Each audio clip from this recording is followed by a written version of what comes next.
Normally, when a player dies, the first emotion that comes to my mind is sadness. That's a natural emotion for humans to feel because the loss of someone, the permanent loss of a person in this world, can be very sad. You feel sadness for that person that their time on earth has come to an end.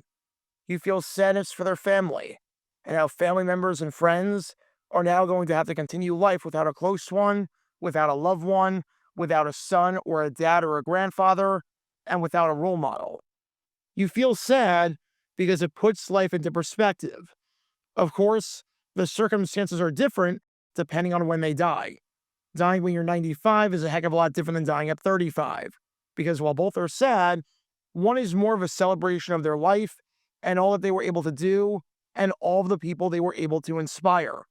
And the other is a stark reminder of how finite time on earth can be and how quick life can be taken away from you and how that person still had so much more to live.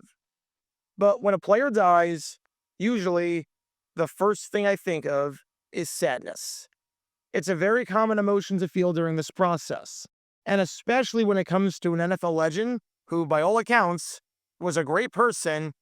It's tough seeing a player that you admire and looked up to and saw play, whether it be in historical videos or in person and live, no longer with us. But I don't feel that with Jim Marshall. I just don't. Yes, there's obvious sadness that he is no longer with us. But with Jim Marshall, upon hearing the news of his passing, I didn't feel sadness. I felt anger. Pure, unfiltered, unadulterated anger. Anger that he is never going to see himself get inducted into the Pro Football Hall of Fame. Anger that he is no longer with us, and that for roughly half a century, the idiots running the show and calling the shots in canon did not put him in. I hope there is not a day where I have to say that Jim Marshall is one of the greatest players of all time to not be in the Hall of Fame. I just hate that when that day inevitably comes, it's going to be with Marshall not present. If anyone deserves to be a Hall of Famer, without a doubt, it's Jim Marshall. The Purple People Eaters, arguably the greatest defense of all time, do not exist without Jim Marshall.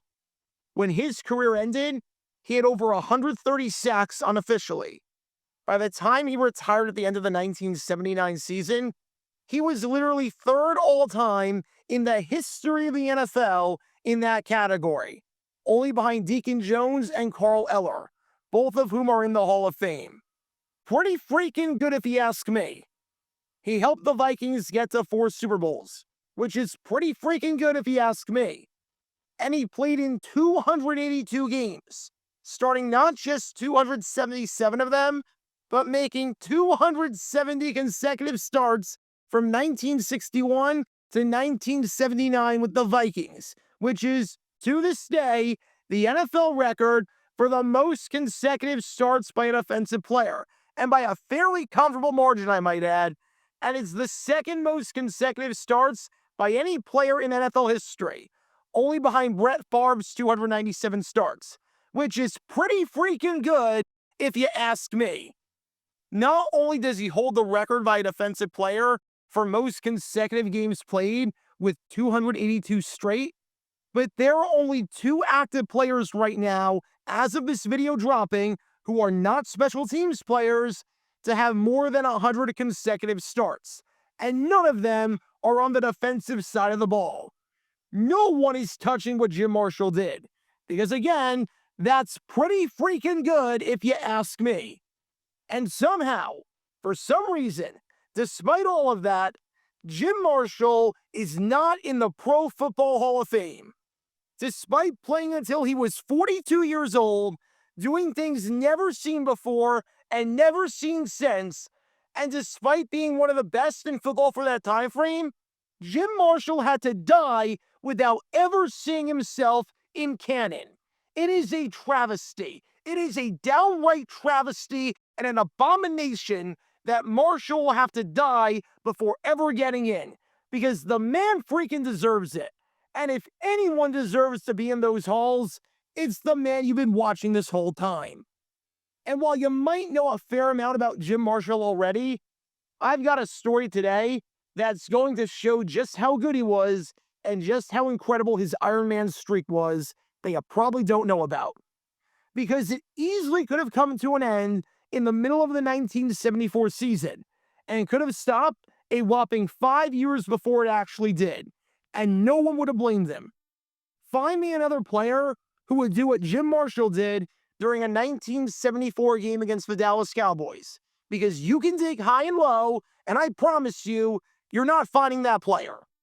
Because this is the story behind football's greatest Ironman, the time that the streak almost came to an end, and the forgotten story behind one of the greatest players to ever play this sport. Before I talk about the actual incident in question, we need some context to understand the importance of the game at hand that Jim Marshall, against all odds as you'll find out, was about to play in. It's October 6, 1974.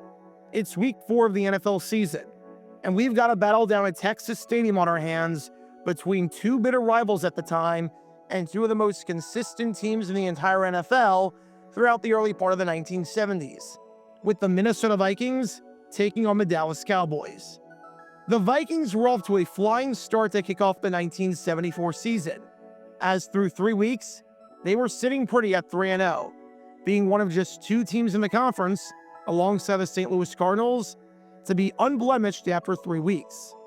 Win this game and get to 4-0, and not only do you have a 2-game cushion already on the NFC Central Division lead, putting yourself in an incredible spot to make the playoffs with 10 games to go, but you can deliver a huge dagger to the Dallas Cowboys as they drop to 1-3 and would really be behind the 8 ball to make the playoffs and give you a run for your money later in the season. In other words, this game, which was a rematch of the NFC Championship the year before, felt like a must-win of sorts. Win this game in October, and you don't have to worry about this team in December. And sure enough, as you could tell from these highlights, in what was a fantastic game that came down to the very last second, the Vikings prevailed, taking it by a final score of 23-21 on a Fred Cox field goal with no time left in the fourth quarter. The Vikings eliminated the Cowboys from the postseason the year before, and they made sure today that the Cowboys would not get their revenge. As hard as they might have tried, they would not get their revenge on this day. There were a few reasons why the Vikings won this game. Fran Tarkenton, the future Hall of Fame quarterback, was super efficient under center, throwing for 283 yards, 2 touchdowns, and no interceptions. The Vikings didn't turn the ball over once, and Chuck Foreman, the incredible running back who would end the 1974 season inside the top 3 of the league in MVP voting, had a career game, scoring 2 touchdowns and picking up over 200 yards from scrimmage. However, of all the reasons why the Vikings won the game, the main reason had to be the play of the Purple People Eaters. The main reason why the Vikings won this game right here that you've been watching was because their defense absolutely feasted and gave Roger Staubach nightmares all game long. The Vikings entered this game allowing just 10 points per game, or 30 points on the entire season, and held each of their previous 2 opponents to 7 points or less. And against the Cowboys, even though they allowed 21 points, making this one of just 2 games out of the 17 that the Vikings played that season, including the playoffs, where they allowed more than 20 points, the defense did its job. Roger Staubach was under constant pressure and ended up throwing 4 interceptions. It was the only game all season and the very first time in his career that he did that and threw 4 picks. That's how good Minnesota was. Obviously, their secondary did a good job to get the picks, but the defensive line did an even better job forcing pressure to make Staubach throw early and make the wrong reads and make errant throws. And one of the contributors on the defensive line that game, none other than this man right here, Jim Marshall. He got the start once again, in what was his 186th consecutive start with the Vikings at the time, and earned praise afterwards from reporters and players for how well he played. This was kind of remarkable when you consider the fact that Jim Marshall, simply put, had no business being on the field at all. Because you know what really sucks? Not being able to breathe. I don't think I need to tell you this, but you need to breathe in order to survive. And if you're going to be running at full speed and colliding into people and tackling others, you better be able to know how to get oxygen flowing properly. And in the week leading up to the game, not only was Jim Marshall deathly sick, but the man could barely breathe. Leading up to that Cowboy game, this man right here, Jim Marshall, had bronchial asthma. Asthma absolutely sucks. Take it from experience. Bronchial asthma is basically like death. You want to die. The airways get inflamed, and as a result, you have trouble breathing. You develop coughing fits. You start wheezing. Nothing helps. Every breath feels like a struggle and feels like a ton of effort. If you've ever had bronchial asthma, you know how bad it can be and how you're struggling to survive at its lowest points.